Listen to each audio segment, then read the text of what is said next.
No, that's the tall. Him doing it for first team All NBA guy is like, hey, if you want, cool. Like I can do it for him.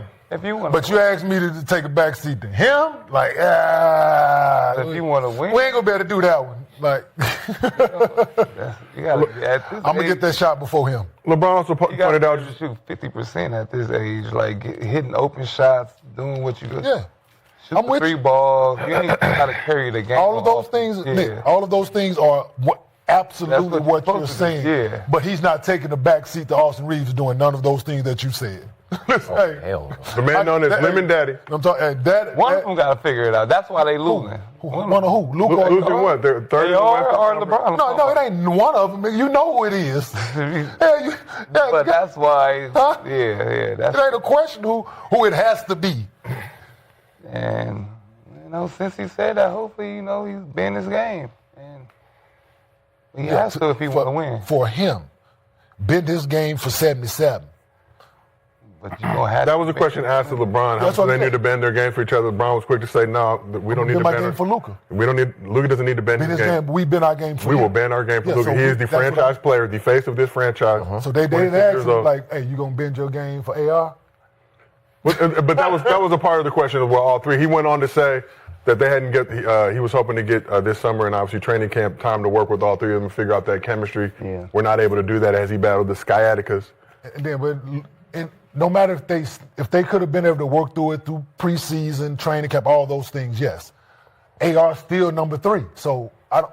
Austin Reaves number 3 in Yeah, he got off to a hot start because Brown wasn't there. Nah, not right now. He needed somebody out there to do it. He did. Wait, Austin Reaves not number 3. He held down. He did exactly what he was supposed to do being number 3. I think they number gotta 2 be is out. 2, number 3 steps up. 2B. Number 1 is out. Number 2 steps up. To me, it depends on the night. If I got it, then you got to be on that type of stuff as you older. Like, you ain't out there trying to carry the whole offense. Boom. Okay. Let's just process that for a second. I think LeBron's going to be the one to take the backseat to Austin Reaves. He should. Whew. Nick, my man, you did not just come on national television and suggest that LeBron James in the year 2025 should consciously defer and become the third option behind Austin Reaves. Now, before we eviscerate this take, and trust me, we will, let's break down the anatomy of this argument, because it's not happening in a vacuum. First, the logic from Nick's side. He's looking at functionality.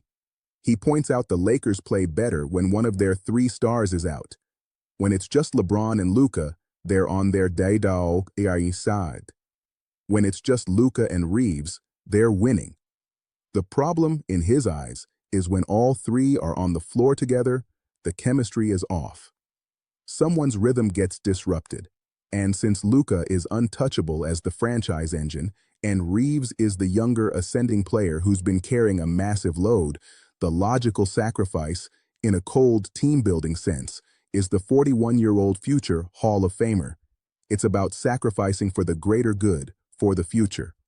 On paper, in a GM simulator, you can almost see the point. But, and this is a Giannis-sized but, this is where the real world crashes into the simulation. The other guys in the clip immediately call it out. That's a tall task. He's not taking a backseat to Austin Reaves. And they are 1000% correct. Why? Let's talk about LeBron's current reality. This isn't 2018 LeBron reluctantly letting Kyrie cook. This is 41-year-old LeBron, who just snapped a 20-year double-digit scoring streak, who then proceeded to average 27, 8, and 6 on elite efficiency for the next month. The man is averaging 26, 6, and 6 for the entire 12-game stretch since that slump. He just dropped 38 on the Pelicans. He's not a faded star. He's a star who chooses his explosions. He is, as they said in the clip, playing possum. He's got another gear he can tap into anytime he wants. So you're asking a player who, on any given night, is still arguably the best player on your team to voluntarily become the third option. Not for Luka Doncic, that's a given, that's the deal, but for Austin Reaves. You're asking a 4-time MVP, a top 2 player of all time, to look at a guy who's a wonderful, homegrown talent, a fantastic second or third banana, and say, you know what, young fella? This is your show now. I'll just be over here spotting up. It's a complete non-starter. It ignores the psychology of a supreme competitor. LeBron's entire brand, his entire being, is built on sustained dominance. His quote about having no holes in his game isn't just talk, it's his creed. Asking him to diminish his role isn't just asking him to take fewer shots, it's asking him to contradict the very identity that's made him a billion-dollar athlete for 2 decades. Now let's flip it and look at Austin Reaves' side, because this is what makes the Lakers' situation so tragically fascinating. Nick is right about one thing: Reaves has been balling. He was averaging close to 30 a game as the guy with LeBron out. He's earned his money, he's paid his dues. He's not some scrub. From his perspective, coming into this season, focused and determined to be the number 2, only to have the hierarchy get muddy again when the alpha returns? That's frustrating. You can see how that creates tension. He's not a guest house player. He wants to be in the main house, cooking grits, as the colorful analogy in the clip went. So here's the Lakers' impossible puzzle. You have Luka, the undeniable engine, who needs the ball.